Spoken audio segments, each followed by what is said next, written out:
Okay, if you could share your name and can you share a little bit about what life was like before you came here? Okay. Hi, my name is Ally Paige. I am from Florida. My life before I came here this week was beautiful. It was fine, but I had some inner work to do on myself. One of those things being self-love.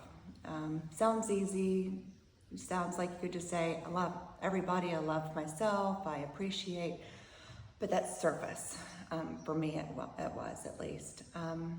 So through the experience, it really grew that deep self-love, not the surface levels, a much deeper compassion and appreciation. And so that's where we are.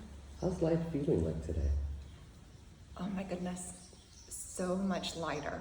I hate to say, just use that word, lighter, and because it seems like a very simple word.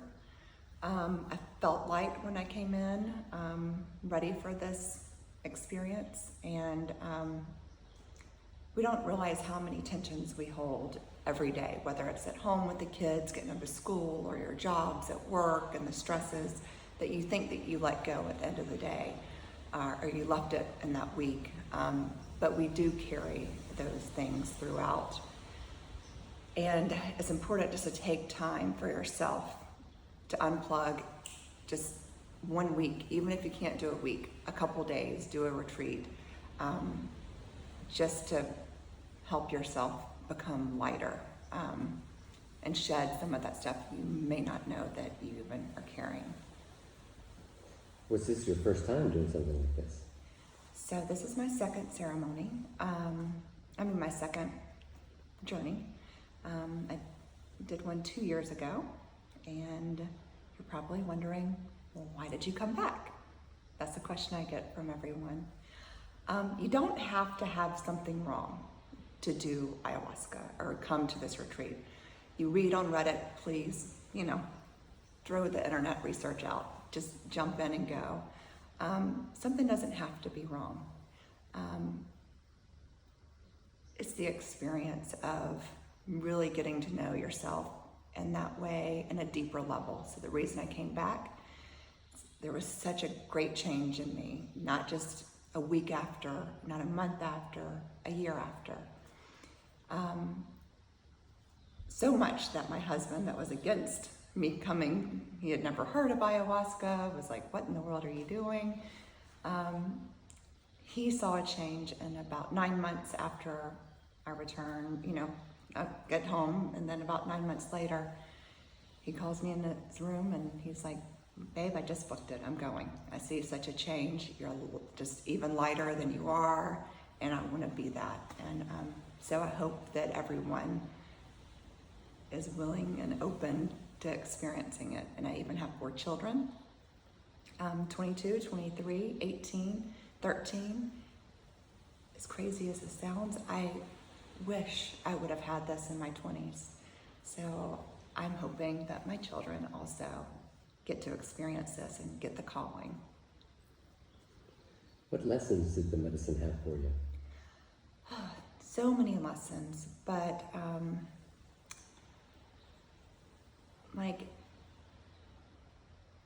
to just be me. And being me just sounds easy again, but loving more, deeper, with everyone that you see, everyone you come across in your path, even if it's at the store, a brief moment, a smile. It's brought me great love for everyone and realizing that we're all the same. Everybody goes through their struggles. Everyone has great experiences, but just that we're all here and we're all doing our best, trying our best, and just to be the best version of yourself so you can give that love out to others. What are you going to do differently when you get home? What I'm going to do differently? Eating cleaner. you are preparing for this journey, you know, you have to kind of start working on baby steps on working on cleaning up what you're eating, what you're putting in your body. I'm the worst. I literally, from the age 4, Diet Coke, Snickers bar for breakfast, worst eater. I'm like, it's fine. But once you start like eating properly and then you're here, you feel so much better, and just treating your body as a temple. Definitely, I see a lot of positive things coming from that. So definitely clean eating. Giving myself grace in times that maybe I don't do that as often. Slowing down when I can. I know that that's, you know, if you're working, you've got to go, go, go sometimes. But then when you get home, or maybe on your drive home, just maybe turn the radio off and just decompress before you walk through the doors of your home, so that you can be present and listen to your loved ones, your wife, your husband, your children, and like really listen and hear them. That would be what I'll take. What would you tell someone who's on the fence about doing something like this? This is, so from my 2 years ago when I did my first journey, after I got back, I had so many questions from everyone. The main one is purging. People are like interested, but then they're worried about the purge. No one likes to throw up with a virus. I don't know one person that does. Purging, I hope that you can believe me and trust me that with ayahuasca, it's completely different. It's a release. So it's like if you go to get a massage, right? And you're like sore and you need to work out some muscles. You get the massage and then you feel great. The same thing as with purging. So you're purging stress, you're purging tension, and with the purge, it's gone. Like whatever it is, whatever is trapping, if it's trauma, it is gone. And then so that purge, you actually just like wanna just hold on to it, like hug. It sounds crazy, but if you can trust the medicine and trust me highly, if that's what's holding you back, you're okay. Just trust it. And the other thing is religion. When I started this journey, very religious. Like I felt like God was up there making check marks. Oh, Ally, you sinned on this, so you knocked down a notch. Came, did it, and I came out way more whole and less questions. It's more of just be kind, like give yourself grace. It did not affect my religious standpoint. It actually made it grow stronger. And even during ceremony, I would catch myself praying to God, like, dear Lord, please, provide me the wisdom. Please bring Mother Ayahuasca, give her the messages I need. So if that is something that is holding you back, I've had several friends that have come and done this experience, and then they come back and they say thank you.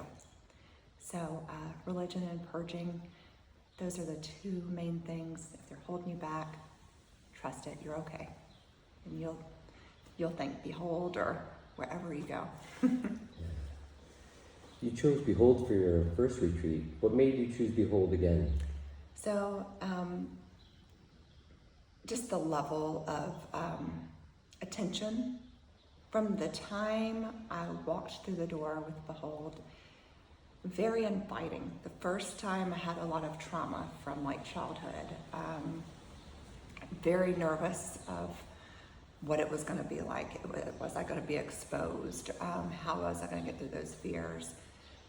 And the workup even before, and it wasn't just, there are lots of places that I was researching, and it was like, 30, 40 people, and it would be like really inexpensive. But then I've heard experiences of that. I think this is very sacred. It is meant to be small and intimate and personal. And I find that Behold is just that, like intimate, caring. If you have something you want to discuss, you're not waiting hours. You're immediately tended for. And then just everybody that works with Behold is just like the warmest, kindest, purest love, and the comforts and the attention to detail. And then you're not just done. It's not like a cattle, herd in and out. The follow-up, they're in tune. They want to check and see how you are, where you're going. So it's much more than just the week is for life. And then the friendships that we make, 2 years ago, we still have those. We still talk, we came in as strangers and left as a family. Sounds cliche. Now we travel together with our families, and and you can't get that in a big, huge space. Personally, I believe. But that's why I came back. Beautiful. If you could describe this experience in one word, what would it be? Oh, so hard. One word. Empathy. Empathy. I want to say so many other things, but on this journey, I came in having empathy, but way deeper, more than the surface level of just saying, like, listening to someone going through a struggle and just saying, oh, I'm sorry. It's like slowing down, feeling it, and then making the other person really feel like you're present and you hear them. So I have, like, my empathy is like my heart was came in, just like a little biology heart, and now it's like wide open. So very empathetic and understand everyone has struggles and or joys, and so that would be my word. Beautiful. Any last thoughts or ideas to share? My last thoughts, super sad. It's always hard on the last day. You make these connections with these strangers that become family. My thoughts are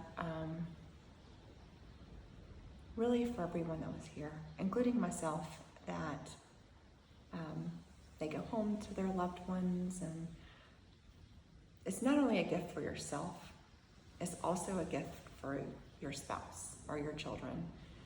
And my thoughts are just they're kind of all over the place right now, but my thoughts are just sad that I'm leaving. Yeah. Thank you so much, Ally. Thank you, Danny. Thank you, Sarah. To have you here. Y'all are a blessing, and I cannot wait to join you again. Beautiful. Ay, linda mamma preciosa, Giulia, good work. I wish I could have come up with another word. No, you did perfect. And that necklace, it's so good on you. Oh, thank you.